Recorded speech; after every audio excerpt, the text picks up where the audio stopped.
Welcome back. Now, we all get a little bit unmotivated at work at times. I mean, Really? even us, you know. Even when you're covering the big stories like the first people to send a lamb chop into space on a balloon and you know that you are revolutionising the way humanity thinks about itself, even then you can lose motivation some days.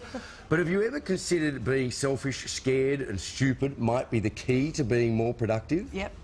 Behavioural strategists and authors Gregory and Kieran Flanagan have written a new book, and it suggests that we should be embracing humankind's less heroic tendencies if we really want to boost staff workplace productivity. They join us this morning to discuss their interesting new strategies. Good morning to you both.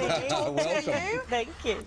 Pretty interesting stuff, suggesting that we should be selfish, scared and stupid, or embracing the fact, really, that we are these things, all people are these things, and then trying to hone in on that and benefit from it. Is that right? Yeah, absolutely. I mean, selfish, scared and stupid doesn't take a lot of effort. That's almost humanity's default screensaver. That flies around our head like a flying toaster. So that's kind of, it's the way we think. You know, we act on our own behalf. We look to mitigate risk. We look for the easiest, simplest way of doing things.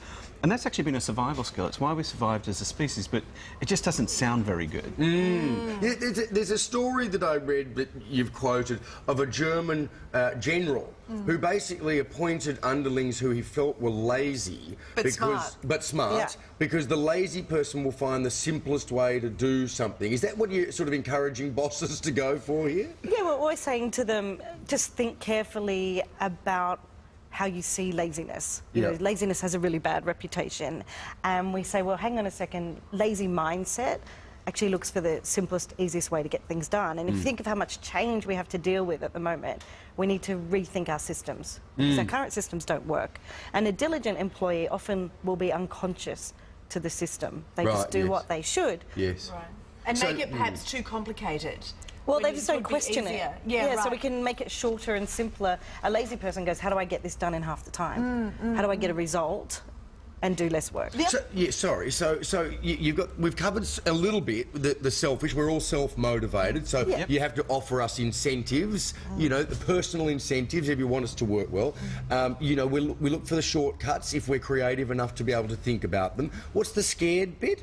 Well, scared is, you know, everything we do is motivated by some kind of fear. We've all got some kind of fear driving us. Sometimes it might be the fear of the deadline, which is actually a terrific fear in terms of getting work done. Yeah, right. But we tend to only think of fear as a negative. We tend to, you know, a lot of business books tend to say, well, actually lose the fear. You know, the fear is damaging. But actually, if you move the fear from action to inaction, so if you're more fearful of not doing what you need to do, that's actually a really positive thing. So it's about understanding that fear drives us and how we can shift it. The other thing about with the selfish part, you were talking about charity and about bosses trying to change their strategic thinking about how they were doing things.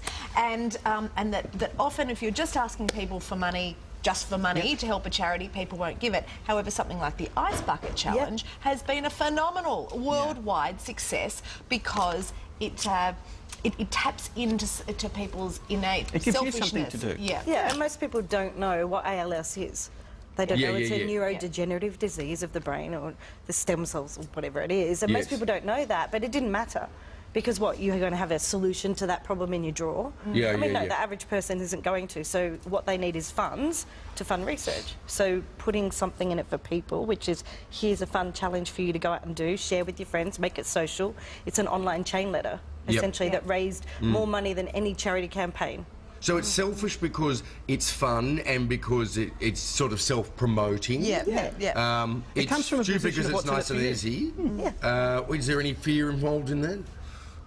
Well, the fear of looking like a bad guy, because I didn't take the challenge on. So you're afraid of social rejection because someone dared you to do it, and you were like, oh, I'm not getting wet, my hair will freeze. Sure. So it was perfect. That was a perfect all-round campaign. Jimmy Kimmel certainly had no fear when he put them down his fishing Wellingtons, put the ice down his wellies. It was fearless. Just quickly before you go, you're from the Impossible Institute. This is just about rethinking the ways that we process business. What we do is we work in behaviour design. So we look at how do we make work more natural? How do we make engagement with customers more natural? How do we get people to do what they do and actually have it produce a result?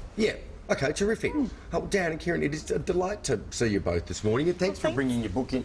Mon and I aren't going to read it because everyone in television is all of those things anyway, but I'll certainly give it to my brother. Look, our excellent staff who are, you know, totally on the job.